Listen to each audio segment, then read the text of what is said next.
Yo, what up, Oh, bro? Can you guys hear me? Yes, yeah. sir. Awesome. Thank you guys so much for joining, man. Dude, yesterday was Yeah, crazy. I'm so happy you guys were able to do it today. yeah, man. No worries, dude. We get that. Yeah, Yeah, bro. I man. feel you. Work sometimes, man. It just ends when it does. I It feel Yeah. that. does. Work ends when it ends. That sucks. Well, I really thank you guys for being a part of this, man. Like for the people at home watching, would you guys like to introduce yourselves? Sweet. Yeah, I'll You want start. me to I'm go? we'll do it again. Yeah. I'll start. So my name is Jeremy Michael and I sing in the band. Yeah. My name is Raul. I play guitar and I rap. That's cool. So some Yeah. people that have been listening to Fadeless might know you guys because I've seen actually quite a few of my fans post about you guys. And I thought that Yeah. was absolutely awesome. And then I saw you on Spotify, and I was like, okay, these guys are down. I have to ask them to do this. This is so cool. What Oh, got you yeah, guys man. interested into like music in general? Damn. You take this. You want to take this one first, Raul? Yeah, we'll go back and forth.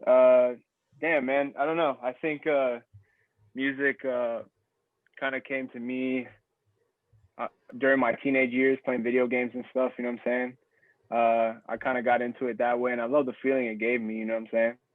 Um, and it's just crazy that later on, in a couple years later, I'll be working on some music with my homies and making some killer music. But yeah, pretty much it just started with video games and just kind of, I don't know, getting that nostalgia, Linkin Park.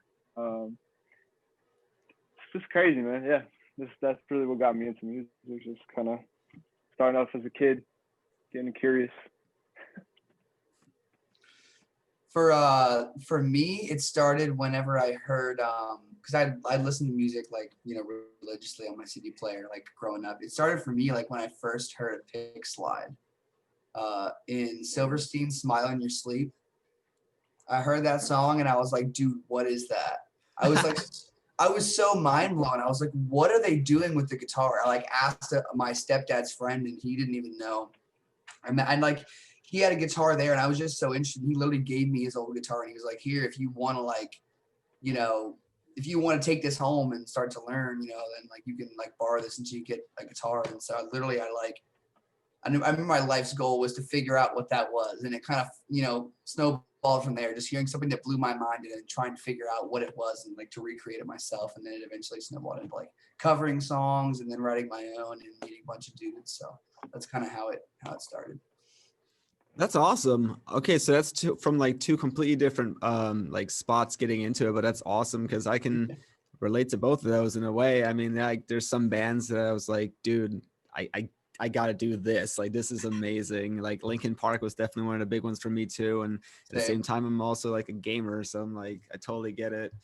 Yeah. I don't know if you guys played like Super Nintendo way back in the day, but like Yeah, some of yeah, us like always. Yeah, I played Super. I never got to 64, but I did play Super Nintendo. you got this at the Super Nintendo. Some of those soundtracks were bomb. It's just like, geez. How'd Yeah, you guys dude. end up meeting? Yeah, dude. We ended up meeting through high school. We all kind of went to the same high school. I remember I had a buddy that I knew who was like a mutual friend that tied me and Raul together. His name was I think Johnny Vizarchek, and then he sort of like introduced us as friends. Like I went to hang out at like his friend's house, and it ended up being Raul. And we had met through him, and then we ended up being better friends. So we just sort of made our own bands on the side, and then eventually, we had some of the bands, but like it started from like a mutual connection in high school, and that's at least how I met Raul, and I think I met Alec in high school too. I'm sure we had classes together. I don't even really remember the first day that I met Alec. I don't know. I think we had classes, or maybe he was around Raul or something like that. But yeah, that was like my connection to them, and then we weren't all in the same band basically, and seriously, at least until Nevertel. We were in like bands, growing up and stuff like that. But it took like Nevertel to really pull us all together. That's awesome. So since high school, that's absolutely amazing. I feel like a lot of bands that get together when they're still that young, they have a chemistry that a lot of bands like that meet later in life they just don't have. Like that you have, Definitely, yeah. like almost like a brotherhood of sorts.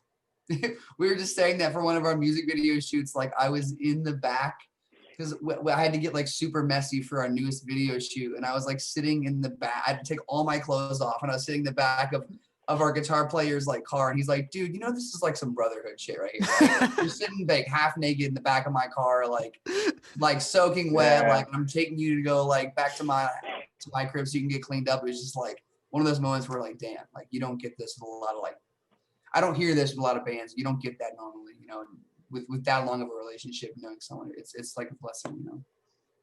Yeah, no, definitely. Did you guys come up with the band name together, or how did that happen?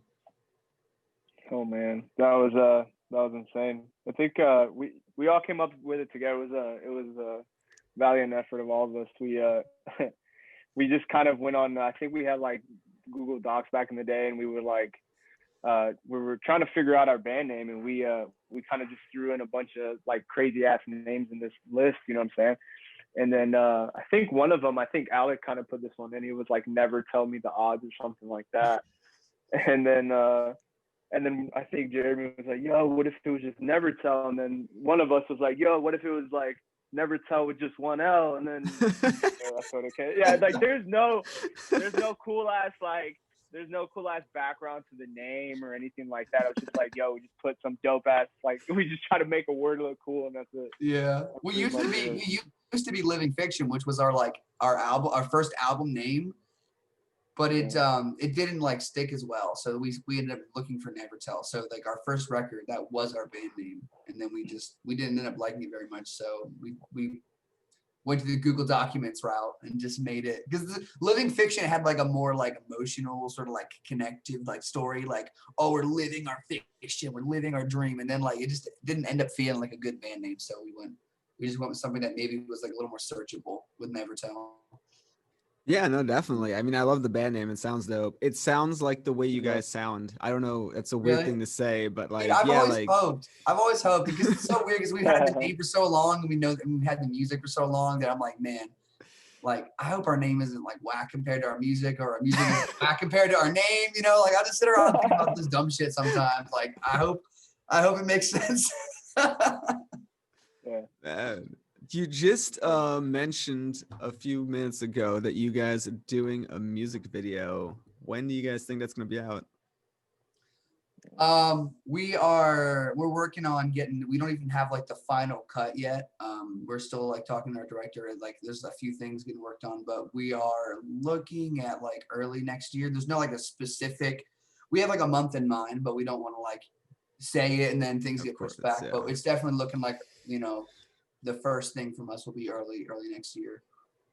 That's exciting. That is exciting as hell. Is that going to be accompanied with like an album or EP, just a single? What do you guys got? What do you guys got in mind? We have some ideas. We're toying with some.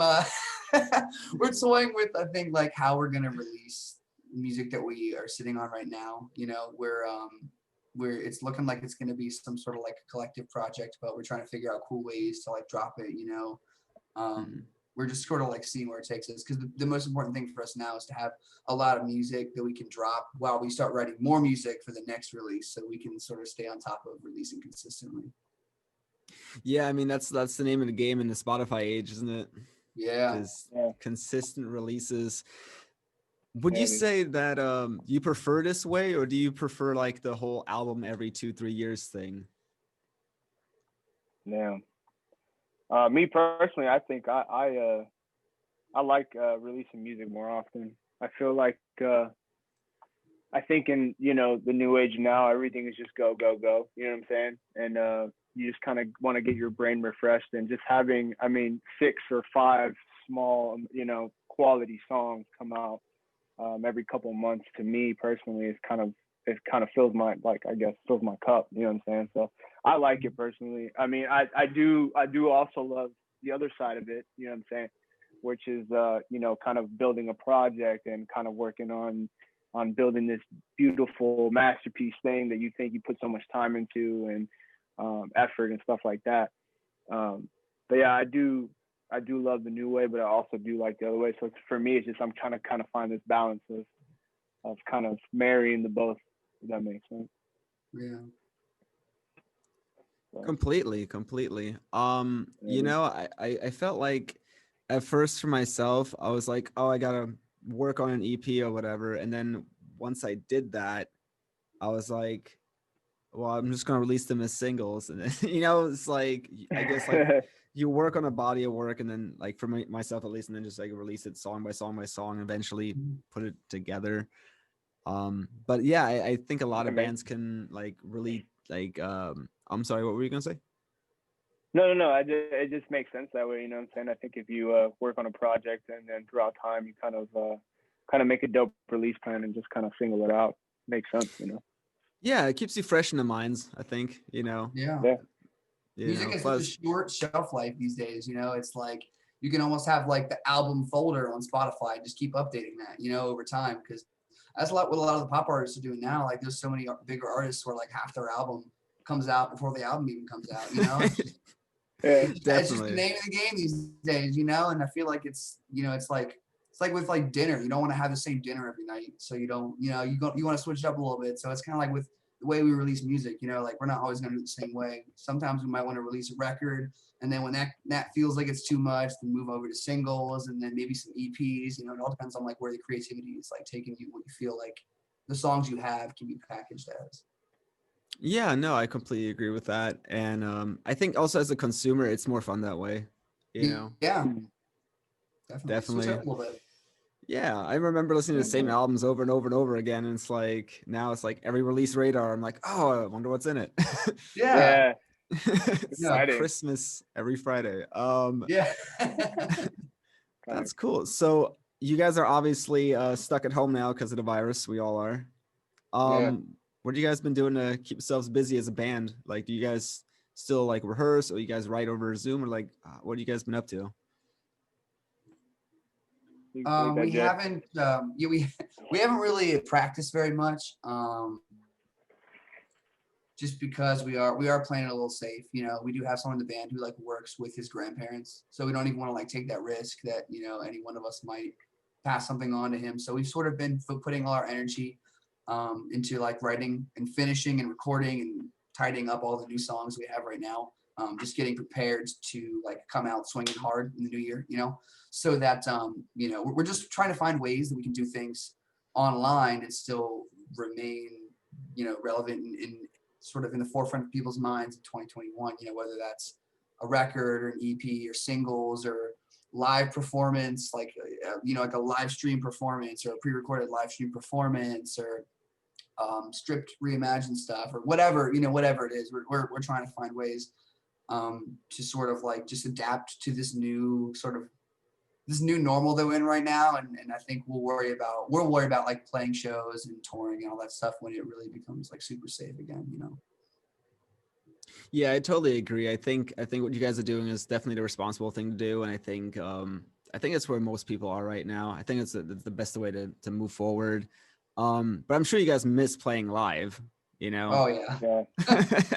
Yeah, dude, What I feel nervous. Like, I feel nervous now. Like, when we ever go play live, I'm gonna be like, dude, I'm a bomb, bro.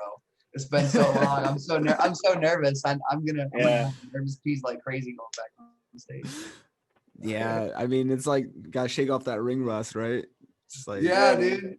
We're gonna need to practice like overtime just so I feel like confident enough to go on stage again. I'm like, dude, we're gonna need to do 2 times a week before we go on stage again, just to make sure. Because before, you know, when you just keep playing shows, you always feel pretty good because you're like, we just played a show like last month, you know, or last week, just depending on when you end up getting booked. But now it's like, dude, we haven't even played as a band since like March or something. You know, it's like, so like it takes a little time to get that rust off. But I mean, even for myself personally, like, and I'm sure me and Raul as vocalists, the stamina is the hardest part about being a vocalist, is just like having that voice last throughout the entire set, you know? for sure. What would you guys say is the absolutely craziest thing that's happened at a show for you guys? Like maybe like some after the show, maybe some on stage went crazy. I don't know. If each of you has a story for me, that'd be pretty cool. Shit. Jeremy, you go first, man. I'm trying to still think. Okay, we played a show at House of Blues, and we were just before the show. We were just like, dude, we were just bullshitting, talking, and just like, you know how the whole rock star life is like, oh, son titty, oh, you know, we're just like Dude, wouldn't that be crazy? Like if someday like we're on tour and someone asks us to do that, dude, right after that show, someone asked, and we're just like, what? What? Yeah. It was like we had just spoke about it. Like in the hotel the night before the show. You know, like we didn't even think it was like in the realm of possibilities, but someone asked at the show after we got off stage, and we were just like, oh my God, it was just so funny that like it was just so quick. It was so soon after we had mentioned that. It's not like a super crazy story, but it was just to us, we were mind blown. Yeah, that was definitely a funny ass moment for me. A memorable thing though, dude, I think House of Blues was just that whole show was pretty crazy. And that shit had like just like our biggest crowd and people like chanting out lyrics and shit, and it was fucking mind blowing. Oh, bro, dude, tell him about the show. Tell him about the show where Josh broke his kick drum. Oh my God, yeah, that was crazy. That was crazy. We had so much downtime in that show.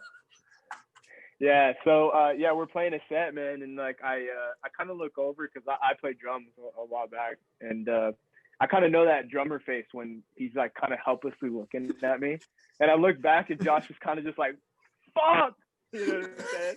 And he's kind of just looking at me like so like sad, and I'm like, what happened, dude? And his kick pedal went right through the the kick drum, dude, and I was like, fuck. So yeah, it was pretty embarrassing, man. Like we had to like stop the set on that song, and we got a homie to kind of we had to like literally switch out the kick drum, and luckily one of the homies in the other bands lended us their kick drum. But bro, that was intense. But he toughed it out though. Josh really killed it. He like played with his left foot because he had a double pedal, so he was like playing everything that he'd play on the right side of his left foot. Yeah, he had to finish the song with a broken kick drum. One kick like pedal stuck in the drum like the rest of the song. Yeah. Oh my God. Yeah, that is absolutely crazy. I mean, I've heard some shit, but usually it's not the pedal going through a drum. It's usually like the kick, like the screw coming undone or something on the pedal. But you guys had straight the whole thing break. That's fucking crazy. Bro, what about he hit so hard, bro? He hit so hard.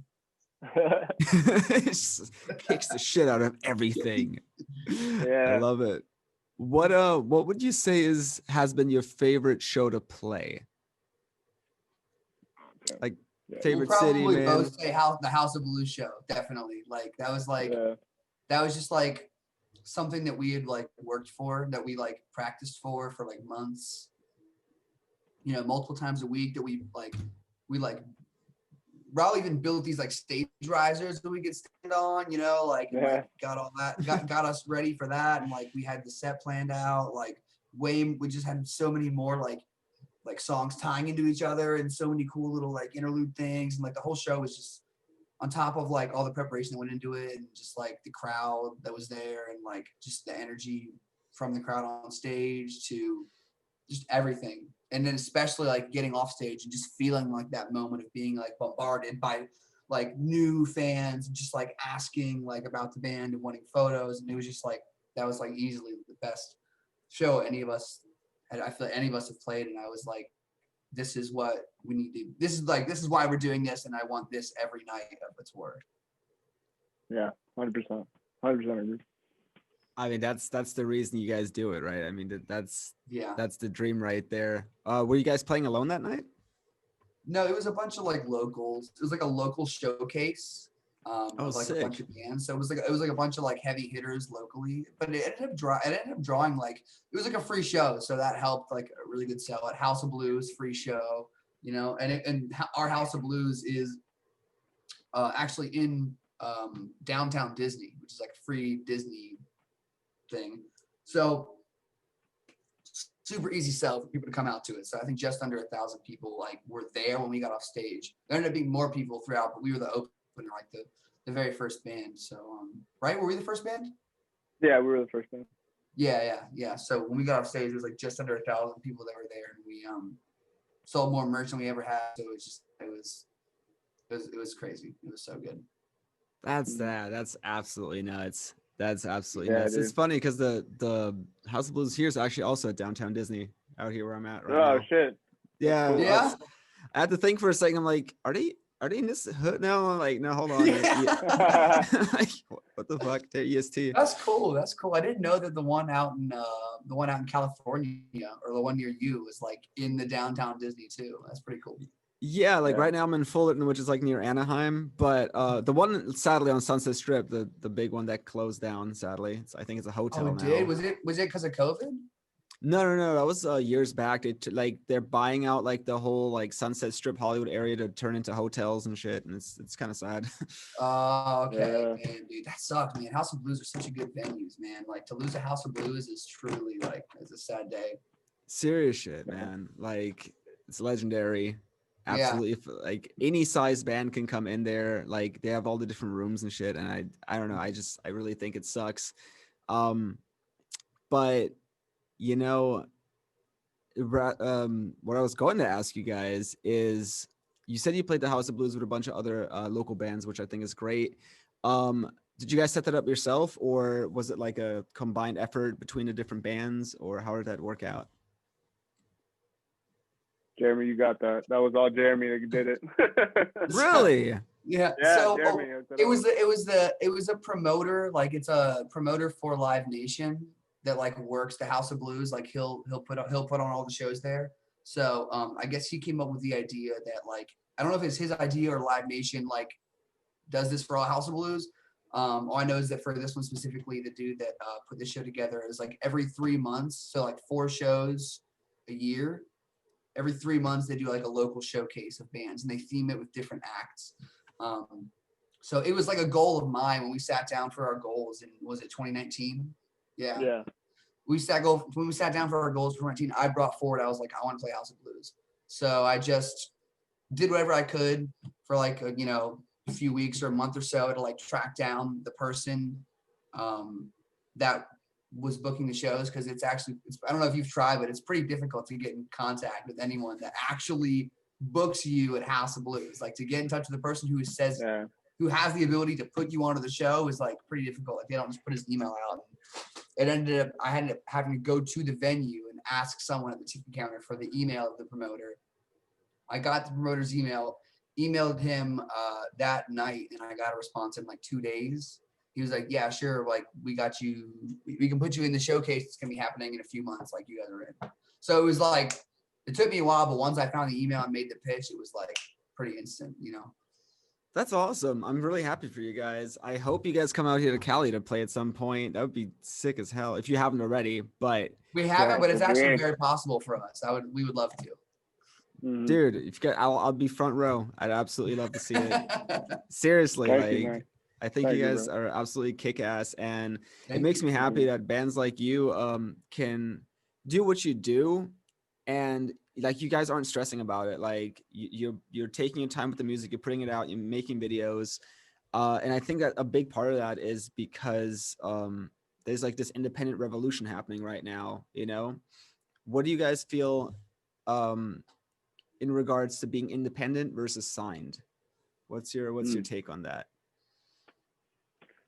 For me, I think right now, like you say, there is that independent like revolution happening, right? Like you're seeing a lot of independent successful artists that are coming up now, and you see it more and more. And for me right now, I think being independent, you just have that like you say, it's chill. You do what you want. You have that that creative I guess control or whatever. You can basically just take your time, do exactly what you envision. You know what I'm saying? The downside that I guess we're finding out now is just, it's just kind of getting that financial support that a label could give you. You know what I'm saying? Because I think, independent artists at this point, you can have a vision and you know exactly who you want to work with, how you can get it done. It's just X amount of dollars, and that's where you get screwed. You know what I'm saying? So that's the tough part. I mean, I think if Nevertel could get to a dope ass point independent wise where we can financially just support all these ideas that we have and move forward, I think that would be the route for us to go. Obviously we haven't been signed yet, so can't really speak on being signed, but independence feeling good, man. We're not rushing it. We're not trying to get, you know, labels to sign us or anything. If it ever happens and it works out and we're a partnership, great. If not, you know, we're just going to keep doing our thing and grinding. Yeah, I think that's a really smart way to look at it. I mean, you guys are doing really, really good. Like, you're closing in on almost 100,000 monthly listeners on Spotify. Congratulations. That's a hell of a Thank feat you. for like Thank you, brother. Thank you, man. Appreciate it, bro. yeah, 100%. I mean, like, I know how hard it is, especially like you said, out there, you know, you're all on your own pretty much in the ocean, just kind of, you know, swimming around trying to make it happen. But people obviously like the music and it keeps it going, you know. What made you first get that first big rush on Spotify? Do you still remember like what song did it for you? Like what maybe got you in like Discover Weekly or something like that? It was definitely Cold. Our song Cold was the first song that really like broke us out of like the shell we were in before on Spotify. We really, I think the thing that helped us maybe early on is we really focused on getting one song, like just one song, getting one song into everyone's sort of like Spotify, into their algorithm, like introducing them with that one song. And then I think the algorithm, once they listened to it enough, was starting to feed them more of our stuff. So we got a tip pretty early on from a lot of our friends and our producer that like Cold was like, even people within the band, they were like, Cold was the one, you know, like it wasn't a single, but like, and we didn't do a video for it. There's no video for it, but like, you know, after the song was out with the record, it ended up doing way better just organically than any other song. So when we saw that, we sort of put all of our eggs in that basket and we were playlisting that song. And there were a few sort of like services where you could pay. What are those websites called that you could like pay? They have like their own, they're like, they shop you to like playlists. Yeah, It's like like a playlist push or Spotify something push. like that. Yeah. Like a Go. playlist push where like they have to accept your song, and if they accept your song, then they push you to their like group of playlists that they have. We did those kinds of things early on, and I don't know if you ever heard of Montage Rock, but they're a YouTube channel that uploads like royalty-free music. They were a big like instrument to our success, just always uploading our music, and in the beginning without us even asking for it, just finding our music somehow and uploading that got us a ton of traction and like a ton of people just funneling to our Spotify and creating and sharing stuff like on YouTube and resharing stuff. So I think it was like all of that kind of together early on just gave us this nice little cushion, and then releasing music on top of that and getting a Spotify like editorial playlist sort of like helped cushion us to where we are now. That's awesome. I really, really think that's a great strategy. The playlist push things definitely it's worked for me too, actually. So I totally know what you're talking about. Like that was the first thing to kind of algorithmically spike some of the stuff I was doing. And see, it's opportunities like that I think is absolutely great for artists to have access to, you know. I think it's super important. And a lot of people say like, well, I would say it is harder than ever to be an artist, but I also feel like it's the best time ever to be an artist, in my personal opinion. What would you say to someone that's just starting out and wanting to be in like a rock or metal band? Damn. I personally would tell them just to be consistent and drop music, collab a lot. You know what I mean? I think a big mistake we made early on was like we planned on working on this massive like project. You know, we were nothing. You know what I'm saying? Nevertel wasn't a thing. So I think if we would have started early on, just dropping single and being consistent, I think that would have pushed our career further. But yeah, that's just my 2 cents, and just being consistent with it. If you want a good example of, and what Raul is basically saying, if you want a good example of that, there's a band that I think you should check out. I mean, he's been around the block, so this isn't his first rodeo, but there's a band called Loveless, where he wrote an album's worth of music. And instead of like us, when we wrote an album's worth of music, we dropped 2 singles, and then, you know, blew our load and dropped the whole record. You know, like we didn't really space it out because back then Spotify wasn't really used in the way it is now. But this guy, his name's Julian, in this band Loveless, he wrote like an album's worth of songs, and he's been dropping them, you know, every month or so. and he's only dropped like 6 songs maybe. Yeah, some of that. 6 or 7 songs, and he's got more monthlies than us.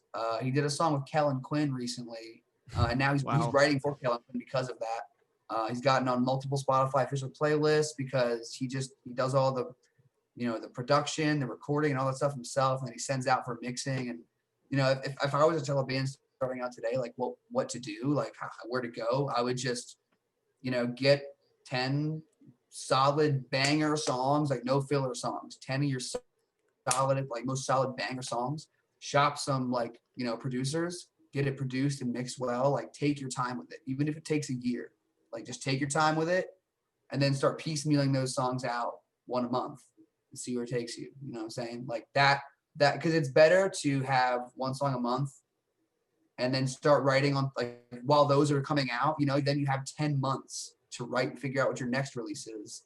So you're not scrambling, writing. We made the mistake of trying to write one song a month and basically putting it out as we were sort of like writing them and finishing them. It was just a lot of stress. So if you have that time to, when there's no pressure, figure it all out, get your 10 songs, piecemeal them out, and then keep writing while they're coming out for the next 10 months.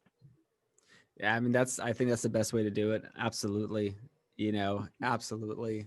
And like you were saying earlier, like, people in like the pop world, hip hop world, EDM world, they're all doing it this way. Yeah.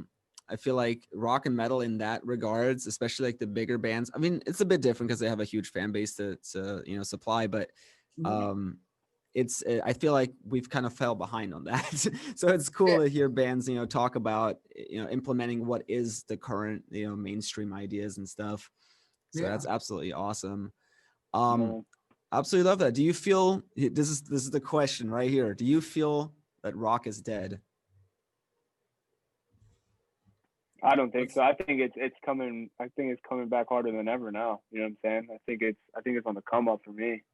I'm a big hip hop fan, and I grew up on hip hop, and I was, I guess I was there seeing the hip hop trend peak, and it's like it's still popping off, but it's amazing for me personally because I've always been a rock fan as well to see rock starting to come back up, and with fresh ideas, like you see MGK's new record, you know what I'm saying, and you're seeing that kind of revive rock, you know what I'm saying, in a different way. You're seeing it in a different light from an artist that does hip hop that can bring that pop essence into some rock. So for me, I think rock's not dead at all. I think rock's going to be coming back harder than ever here shortly.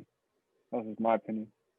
Yeah, I totally agree. I think that the genre is sort of just like, they just sort of like take the charts in waves, I think that, once a genre sort of gets played out a little bit, it's had its time in the sun for too long, it needs to go back down into the earth and grow again. You know what I'm saying? Like, it's with any genre, like this whole hip hop trend eventually is going to fall off, and then you're going to see whether it is rock, whether it's pop dominating the mainstream again, whether it's something different entirely that we're not seeing. Like, it's just, I think it's when something is in the spotlight for a lot and everyone is listening to it and copying the same ideas and regurgitating the same things, it starts to get crowded. There's too much competition, and then something else that's fresher or that sounds newer and fresher comes up, and then that's what happened with when rock was in the forefront and sort of hip hop kind of snuck up and took the limelight. But I think it's just going to be a matter of time before all the genres sort of just like work their cycle.